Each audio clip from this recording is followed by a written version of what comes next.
যেখানে মাঠের পাশে বন আছে আর বনের ধারে মস্ত পাহাড় আছে, সেইখানের একটা গর্তের ভিতরে একটা ছাগল ছানা থাকত। সে তখনও বড় হয়নি, তাই গর্তের বাইরে যেতে পেত না।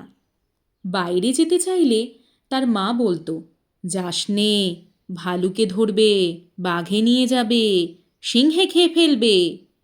তা শুনে তার ভয় হতো, আর সে চুপ করে গর্তের ভিতরে বসে থাকত। তারপর সে একটু বড় হলো, তার ভয়ও কমে গেল। তখন তার মা বাইরে চলে গেলেই সে গর্তের ভিতর থেকে উঁকি মেরে দেখত। শেষে একদিন একেবারে গর্তের বাইরে চলে এলো। সেইখানে এক মস্ত ষাঁড় ঘাস খাচ্ছিল। ছাগলছানা আর এত বড় জন্তু কখনো দেখেনি, কিন্তু তার শিং দেখেই সে মনে করে নিল ওটাও ছাগল। খুব ভালো জিনিস খেয়ে এত বড় হয়েছে।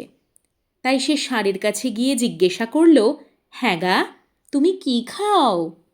ষাঁড় বললে, আমি ঘাস খাই। ছাগলছানা বললে, ঘাস তো আমার মাও খায়, সে তো তোমার মতো এত বড় হয়নি। ষাঁড় বললে, আমি তোমার মায়ের চেয়ে ঢের ভালো ঘাস অনেক বেশি করে খাই। ছাগলছানা বললে, সে ঘাস কোথায়? ষাঁড় বললে, ওই বনের ভিতরে। ছাগলছানা বললে, আমাকে সেখানে নিয়ে যেতে হবে।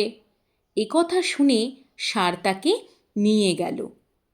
সেই বনের ভিতরে খুব চমৎকার ঘাস ছিল। ছাগলছানার পেটে যত ঘাস ধরল সে তত ঘাস খেলো।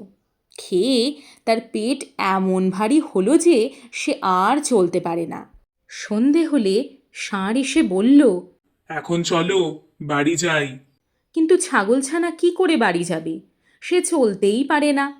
তাই সে বললে, তুমি যাও, আমি কাল যাব।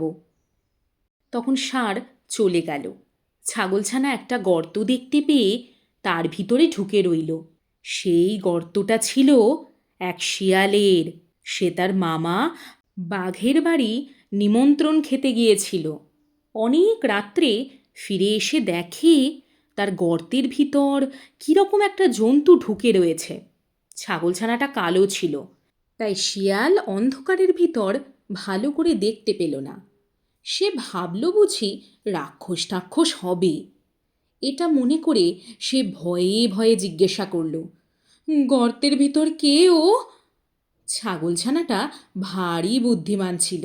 সে বললে, লম্বা লম্বা দাড়ি, ঘন ঘন নাড়ি, সিংহের মামা আমি নরহরিদাস, 50 বাঘে মোর এক এক গ্রাস।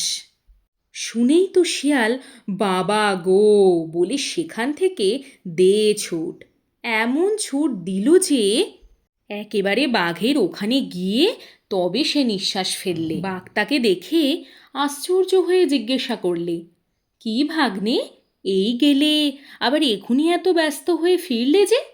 শিয়াল হাঁপাতে হাঁপাতে বললে, মামা, সর্বনাশ তো হয়েছে। আমার গর্তে এক নরহরিদাস এসেছে। সে বলে কি না যে 50 বাঘে তার এক গ্রাস। তা শুনে বাঘ ভয়ানক রেগে বললে, বটে, তার এত বড় আস্পর্ধা? চলো তো ভাগ্নে, তাকে দেখাবো কেমন 50 বাঘ তার এক গ্রাস। শিয়াল বললে, আমি আর সেখানে যেতে পারবো না। আমি সেখানে গেলে যদি সেটা হাঁ করে আমাদের খেতে আসে, তাহলে তুমি তো 2 লাফেই পালাবে। আমি তো তেমন ছুটতে পারবো না, আর সে বেটা আমাকেই ধরে খাবে। বাঘ বললে, তাও কি হয়? আমি কখনো তোমাকে ফেলে পালাবো না।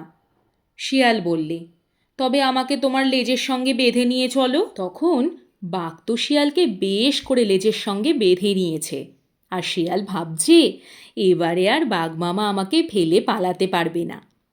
এমনি করে তারা দুজনে শিয়ালের গর্তের কাছে গেল।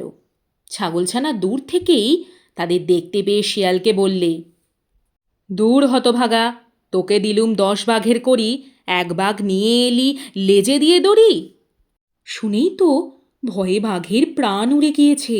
সে ভাবলে যে নিশ্চয়ই শিয়াল তাকে ফাঁকি দিয়ে নরহরিদাসকে খেতে দেওয়ার জন্য এনেছে। তারপর সে কি আর সেখানে দাঁড়ায়? সে 25 হাত লম্বা এক লাফ দিয়ে শিয়ালকে শুদ্ধ নিয়ে পালালো। শিয়াল বেচারা মাটিতে আছাড় খেয়ে, কাঁটার আঁচড় খেয়ে, ক্ষেতের আলে ঠোক্কর খেয়ে একেবারে যায় আর কি। শিয়াল চেঁচিয়ে বললে, মামা আল, মামা আল। তা শুনে বাঘ ভাবে বুঝি সেই নরহরিদাস এলো, তাই সে আরও বেশি করে ছোটে। এমনি করে সারা রাত ছুটোছুটি করে সারা হলো। সকালে ছাগলছানা বাড়ি ফিরে এলো। শিয়ালের সেদিন ভারী সাজা হয়েছিল। সেই থেকে বাঘের উপর তার এমনই রাগ হলো যে সে রাগ আর কিছুতেই গেল না।